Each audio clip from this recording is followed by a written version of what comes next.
Et autrement, nous nous retrouvons pour une nouvelle vidéo. Donc, il s'agit de la présentation du deck Prophétie, livre de magie. Donc, on va commencer par les monstres.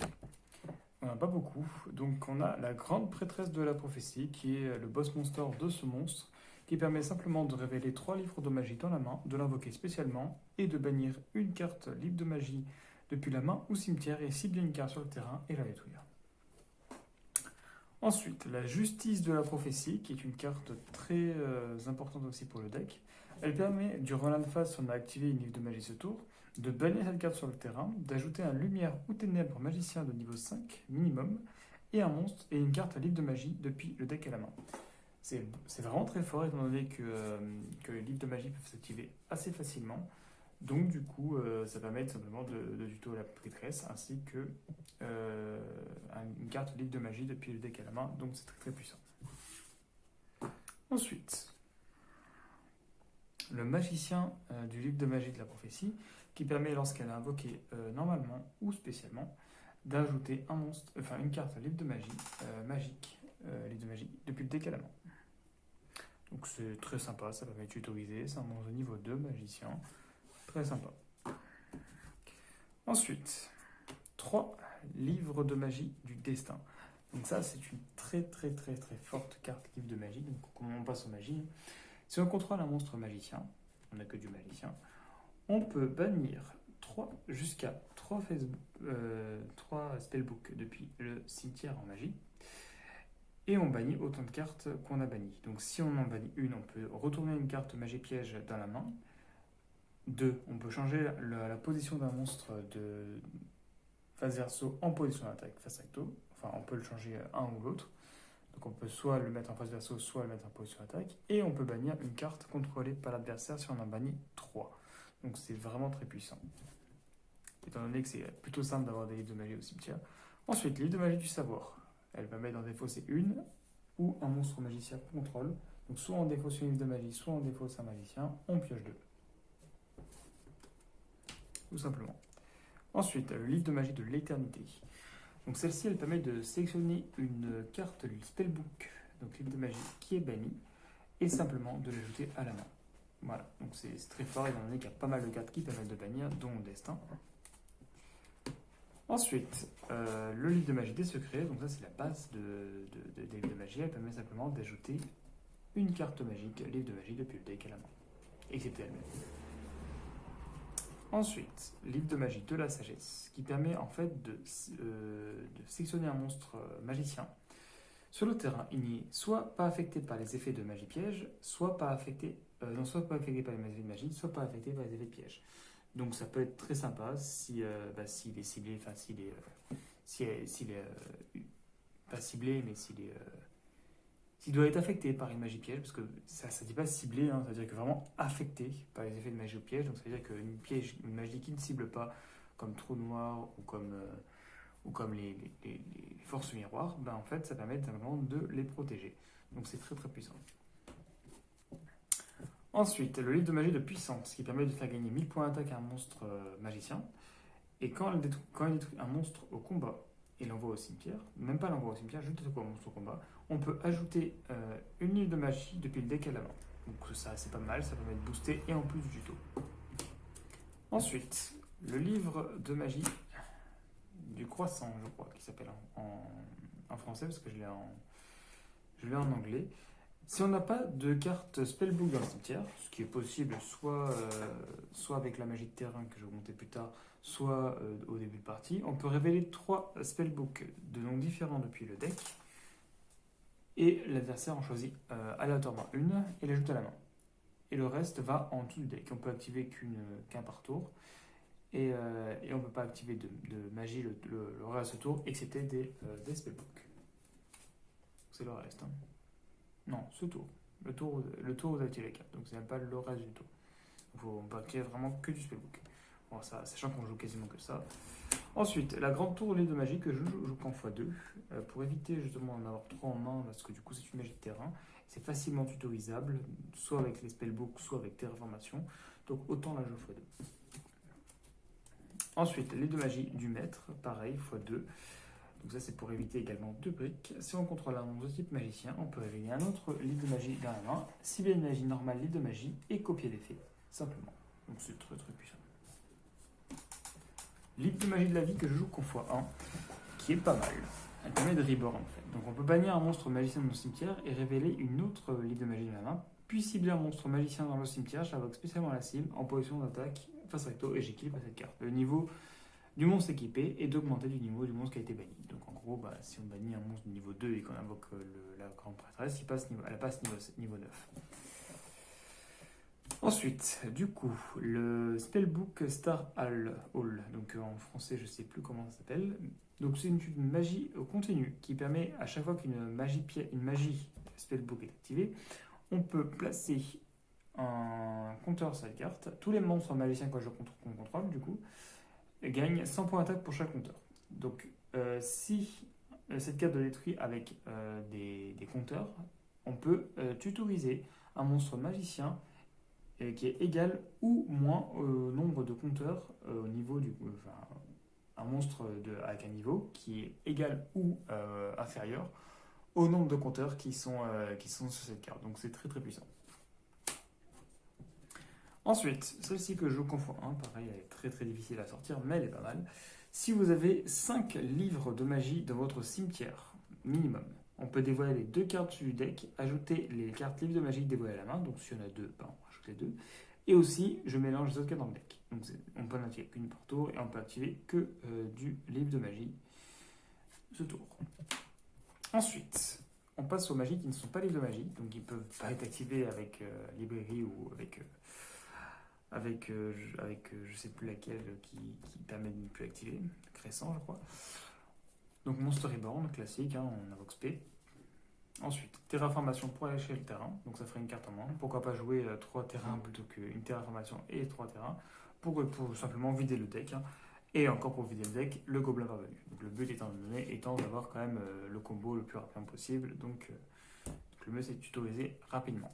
Ensuite au niveau de l'extra deck, donc il n'est pas très très important, mais il y a quand même quelques cartes. Donc on va commencer par le lien qui est sorti, donc Rolé le premier prévoyant. Donc il demande 2 monstres magiciens. Quand elle est invoquée par lien, on peut révéler 3 livres de magie de noms différents dans le deck. L'adversaire en prend un au hasard et l'autre à la main. Donc ça fait un peu comme le Crescent. Et on mélange les autres cartes dans le deck. Et on peut utiliser qu'une fois par tour. Chaque tour, un monstre de magicien de minimum niveau 5 que vous invoquez normalement peut invoquer sans sacrifice. Donc en gros, ça permet en fait simplement de faire la prêtresse sans sacrifice. Ce qui est pas mal. Donc, par contre, ce sera une allocation normale. Ensuite, Almirage x3, du coup, parce que ça remplit l'extra, et étant donné qu'il y a beaucoup d'extra, et qu'il ne faut pas non plus jouer peu d'extra pour éviter de ne pas pouvoir draw avec les de magie du savoir, on joue 3 Almirages. Donc les Almirages, en fait, ils permettent simplement de s'invoquer en utilisant un monstre invoqué normalement avec max 1000. Donc le magicien de magie de la prophétie est invoqué norme et il a moins de 1000. Donc elle peut être sacrifiée pour cibler en effet rapide pour cibler un monstre qu'on contrôle et ne pas être vu par les effets de carte de l'adversaire. Donc c'est plutôt sympa si on a la prêtresse qui est avec ça. Ça permet d'avoir une petite protection au cas où. Donc voilà. Et si un monstre invoqué normalement que contrôle est détruit, tant que c'est cartes au cimetière, on peut l'invoquer spécialement. Ça peut être pas mal en réalité si on fait le combo avec ça. C'est-à-dire que si on invoque norme notre prêtresse et que ça c'est au cimetière, et que notre prêtresse est détruite, on peut leur invoquer SP, donc c'est pas mal. Ensuite, je joue. Alors, on passe au niveau 2, au rang 2 plutôt. Donc en rang 2, je joue Gashi Gashi Kantetsu et les Chevaliers Fantômes Javelot Maudit. Donc plutôt offensif et défensif. Donc Gashi Gashi gagne 200 points. Tous les monstres qu'on contrôle gagnent 200 points d'attaque et défense pour chaque matériel activé de cette carte. Donc ils peuvent être faits simplement avec 2 magiciens du livre de magie de prophétie. Donc, et en plus, elle permet de détacher un matériel Xyz pour annuler sa destruction. Donc c'est pas mal. Ça, c'est pas mal du tout aussi, c'est très offensif. Donc on cible un monstre face à tour contrôlé par l'adversaire, jusqu'à la fin du tour, on change son attaque à 0 et aussi ses effets à tout annuler. Et c'est un effet rapide si on a un chevalier fantôme comme matériel, mais on n'en a pas. Mais en réalité, c'est très très fort. Tac.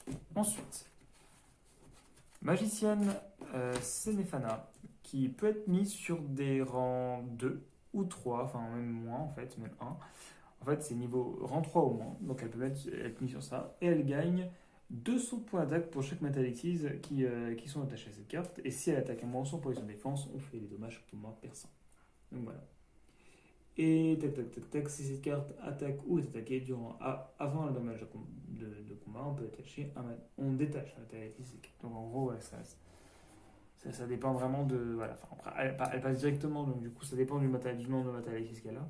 Mais logiquement, elle devrait en avoir 3 maximum et 1 minimum, parce que du coup, ça utilise le monstre comme Atalexis. Donc elle a 2003 de base quand on invoque avec le matériel, étant donné qu'elle a 200 en plus. Et peut-être potentiellement 400 en plus si on a 3 matériels. Du coup. Ça permet de faire un monstre assez sympa avec que des monstres niveau 2, donc c'est pas mal. Ensuite, en rang 7, je joue 2 Dragosac, donc, qui est classique. On attache un matériel, on invoque spé 2 jetons bête fantôme mecha. On peut en sacrifier un pour détruire une carte sur le terrain. Si cette carte ne veut pas être détruite, on combine par effet de carte tant qu'on contrôle des jetons. Donc c'est sympa. Et ensuite, Hierophant of Prophecy, je ne sais plus son nom en français, qui demande 2 monstres de niveau 7 magiciens, donc on prend 2 prêtresses. Une fois par tour, on peut les acheter un matériel avec cette carte, on détruit autant de magie piège de votre adversaire que là ça contrôle. Ah, ouais, donc c'est super fort. Oui, je vais bien les faire en anglais parce que je me souvenais plus trop étant donné que je n'utilise pas beaucoup l'extra deck. Donc on peut être autant de magie piège contrôlée par l'adversaire égal au nombre de spellbooks dans le cimetière. Donc c'est très puissant. En fait, en réalité, on tombe facilement à plus de 5. Donc en gros, ça permet simplement de vider les MP adverses. Donc c'est plutôt très fort. Donc voilà. On va faire un petit exemple demain pour vous montrer que ça fonctionne bien. Hop.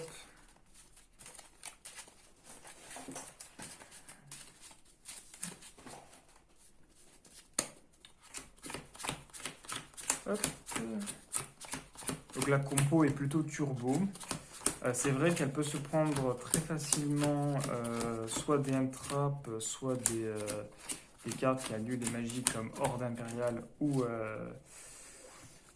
parfois anti-magie. Dans ce cas-là, il faudra side. Il faut side des violents orages de poussière, tout comme ça, qui peuvent enlever ces genres de choses assez fâcheuses. Donc on va commencer. Hop, voilà, là on a une main vraiment bien. En réalité, c'est pas très grave parce qu'il ne faut pas avoir de spellbook en fait. Donc en réalité, on peut même activer ça. On va dire qu'on go first. Allez, on est fou. Hop, on fait crescent. On va prendre 3 spellbooks de noms différents. C'est ça, de noms différents. Donc on va prendre ça, on va prendre ça. Dans tous les cas, c'est bien. Et on va prendre. Qu'est-ce qu'on va prendre en troisième? Pas ça, parce que du coup. Peut-être que quoi que crescent, non, crescent, il faut que j'ai.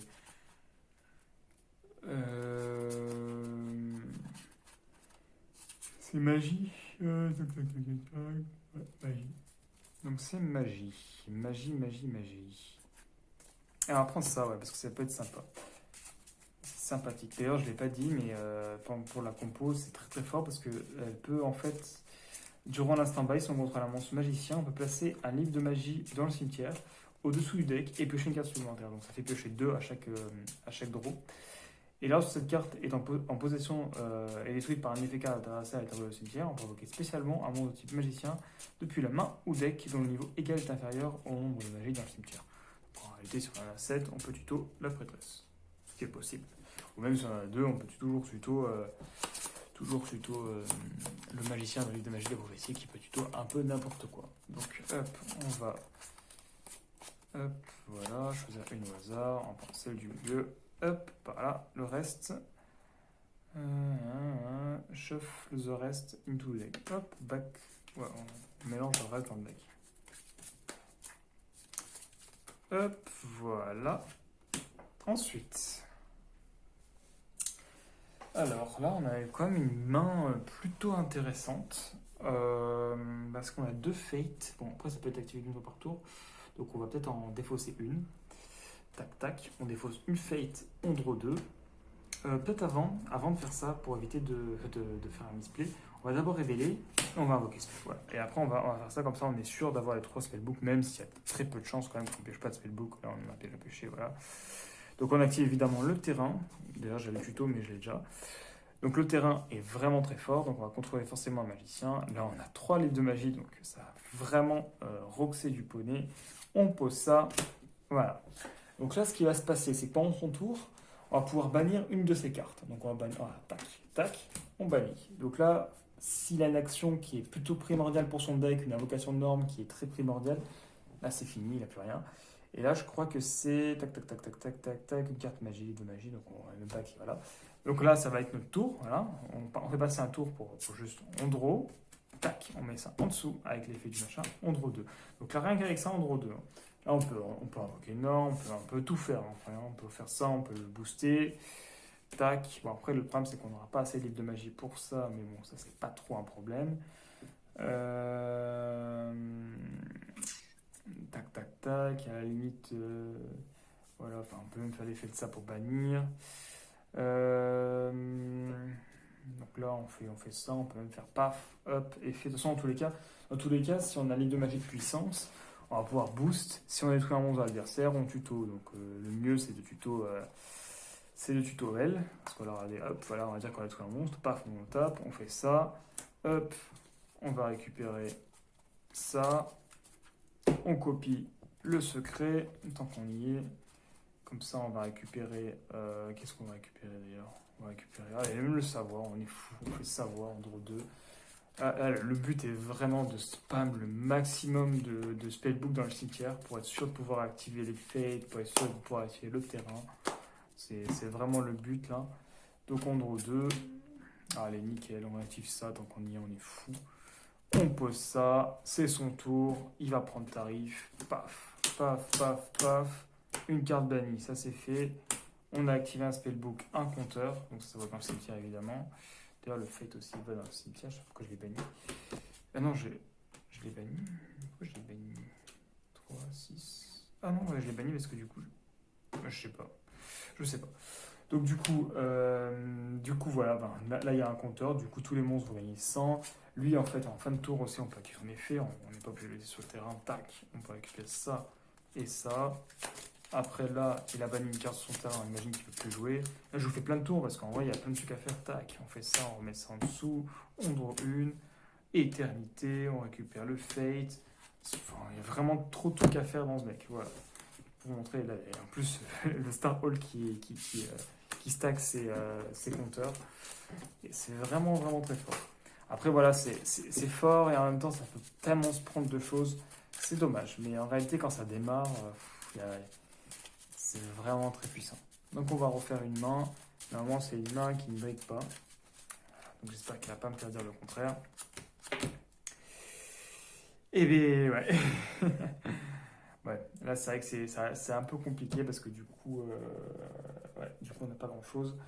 On peut invoquer la prêtresse. On va dire qu'on go second. Même si on go second, on se fait prêtresse, on peut la protéger des magies pièges.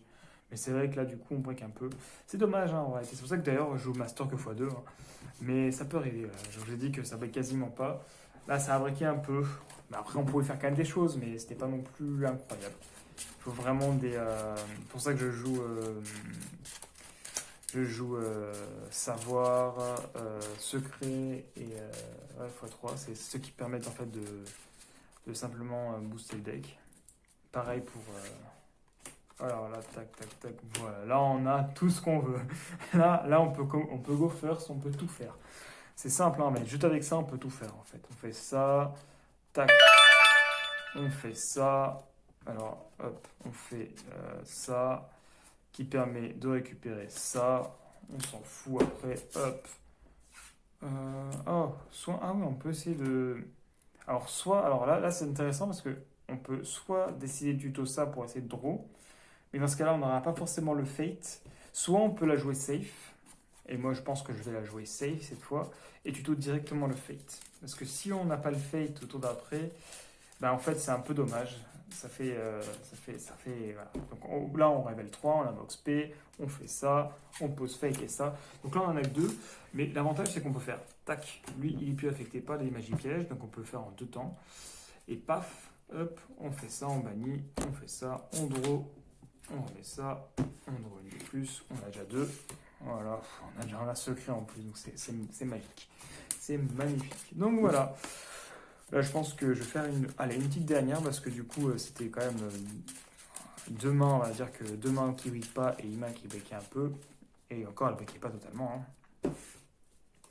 Voilà, tac. Voilà, là on a tout, hein. C'est pas compliqué, on a tout. Tac, bah voilà, hein. Du moment qu'on a ça et deux autres livres de magie, en plus on a destin de base, c'est-à-dire qu'on peut tout faire sans problème. On peut même faire, voilà, allez, on peut faire ça. Voilà, je vais le faire parce que c'est tellement satisfaisant. Tac. On récupère du coup le savoir, on s'en fout de l'héliosphère, il ne sert pas maintenant. Donc on peut l'envoyer au cimetière pour draw 2. On a déjà 4 spellbooks au cimetière, je ne sais pas si vous vous rendez compte, c'est quand même énorme. D'ailleurs, ouais, j'ai un peu dû... non, même pas, bon. C'est vrai que j'ai pris le risque parce que peut-être que c'était plus intéressant de prendre le terrain. Bon, bah écoutez, là j'ai pas pris le terrain, parce que j'aurais peut-être dû prendre le terrain, vous savez. Au lieu de faire ça, j'aurais dû faire prendre le terrain et voir après, mais bon, c'est pas grave. Là, on se paie, on pose ça, dans tous les cas, on nique sa première action, et après on peut faire les trucs sûrement, voilà. Donc voilà. Donc j'espère que la vidéo vous a plu, donc je vous invite à aller voir mes autres vidéos et à vous abonner à la prochaine pour une autre vidéo.